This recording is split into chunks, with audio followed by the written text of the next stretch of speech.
En so by so is die lang, harde en moeilike wag ook nou amper iets van die verlede. Want komende Woensdag, die 19de, word die groot prosedure nou gedoen. En ek moet so vroegoggend al daar wees, laat ek opgeneem kan word. Ek weet nog nie presies watter tyd dit gaan gebeur nie, maar dit gaan deur die loop van Woensdag, die 19de Maart nou gebeur. En soos wat ek vir jou gesê het, dit is nou nogals 'n komplekse prosedure. 2 chirurge wat daaraan gaan werk. Die een werk so van die bokant van die hart af, die ander van die onderkant van die hart af tot by die vernouing. En dan gaan hulle daar by die blokkasie dan oopmaak met mikrochirurgie en dan seker stents insit en allerlei ander dinge, maar ons hoop dat wanneer daardie prosedure nou geding is, ek sommer baie meer mens gaan wees as wat ek tans is, sommer baie beter gaan voel ook. Maar dit is maar 'n riskante prosedure, so ek wil tog weer vir elkeen van julle vra dat julle ook vir my sal intree Woensdag en ook saam met my sal laar trek, dat ons ook die Vader vertrou dat hy al die mense wat aan my gaan werk en moet versorg, dat hy vir hulle seën met wysheid en insig en sommer alles wat nodig is om ook te kan doen vir my wat sy wil is vir my en om baie duidelik te kan weet, die dokters ook, hoe hulle dit moet doen, wat hulle moet doen ensovoorts, want hulle is ook maar net mens en soos wat ek en jy as mens weet, dit is juis wanneer ons ook staat maak op die goddelike wysheid en insig, onderskeidingsvermoë, dat die Gees ook op verrassende maniere vir ons net kom seën met insigte wat net verstommend is. So asseblief tog, tree ook saam met my in vir Woensdag. Maar weet jy, so gedink aan Woensdag, elkeen van ons beleef elke nou en dan sekere nuwe ontwikkeling, nuwe fases, nuwe seisoene, wat jy dit ook al wil noem, in ons lewens. En ek wil nou vanoggend vir jou 'n praktiese voorbeeld wys van hoe daar op sekere tye sekere dinge gebeur wat sekere groei en ontwikkeling tot gevolg het wat heeltemal anders is en was as die voriges. So ek staan hier onder 'n boom, maar ek wil nou eers hierdie boom vir jou wys.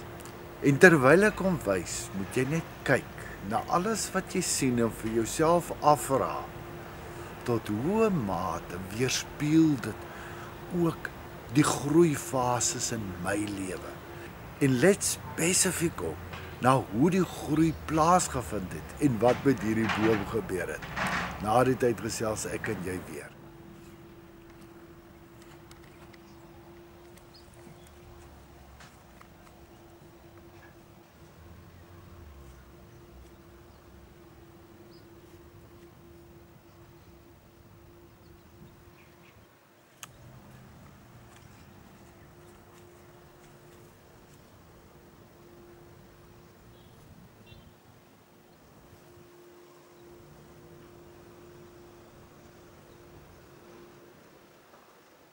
Nou die realiteit van die lewe is nie maklik nie. En elke nou en dan gebeur daar ook dinge in die lewe wat ons maar seer maak.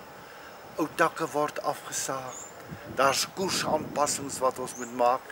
Het jy gesien hier in die boom, daardie plekke waar die takke afgesaag is, hoe die boom dan ook weer op 'n nuwe manier ander takke uitstoot boor die ander om te kan doen dit wat dit moet doen. En dit is om skaduwee te voorsien.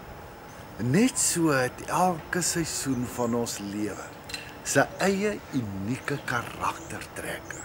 Dinge wat met ons gebeur, dinge wat ons moet leer, die manier hoe ons dink, hoe ons doen, hoe ons ook in hierdie wêreld onsself besig hou, wat vir ons belangrik is ensovoorts. Maar binne elke fase is daar sekere groei. En die groei is binne elke fase anders as die vorige fase. Baie keer wens ek so, Here, ek wens ek kon hier op 30 al geweet het wat ek vandag weet, glo soos wat ek vandag glo, dink soos wat ek vandag doen. Maar dit was deel juis van God se pad, van voorbereiding, om te kan wees en te kan word wat ek nou is. sodat die Gees ook deur hierdie jare se ondervinding ook iets kan doen en ook ander kan seën met die lewenswysheid wat 'n mens ook oor al die jare opgebou het. Nou soos ek vir jou gesê het, is Woensdag die 19de Maart D-dag. Nou soos jy kan dink, gaan ek nou nie op my sterkste wees daar in die hospitaalbed om vir jou te kan dagstukkies stuur nie. So ek wil net so 'n bietjie geduld vra vir die herstelproses. As ek Woensdag gedoen word, die Woensdag daarna, dit wil sê die 26ste tot die Maandag. Daardie Maandag sal ek weer vir julle begin dagstukkies stuur. So gee my net so 'n bietjie kans, laat ek myself net eers mooi bymekaar maak en vol sterkte weer kom en dan sal dit so voorreg wees om weer met jou te kan gesels. Baie dankie weer eens vir al jou liefde, omgee, gebede, jou ondersteuning. Weet ek waardeer dit ongelooflik baie en dankie dat ons saam kan staan en dat ek ook kan weet ek gaan nie alleen deur hierdie noute nie. Julle gebede gaan my dra. Baie dankie en mag die Here julle ook elkeen ryklik seën soos wat hy weet julle nodig het. Liefde groete, nogmaals dankie. Gesels gou weer met julle. Shalom.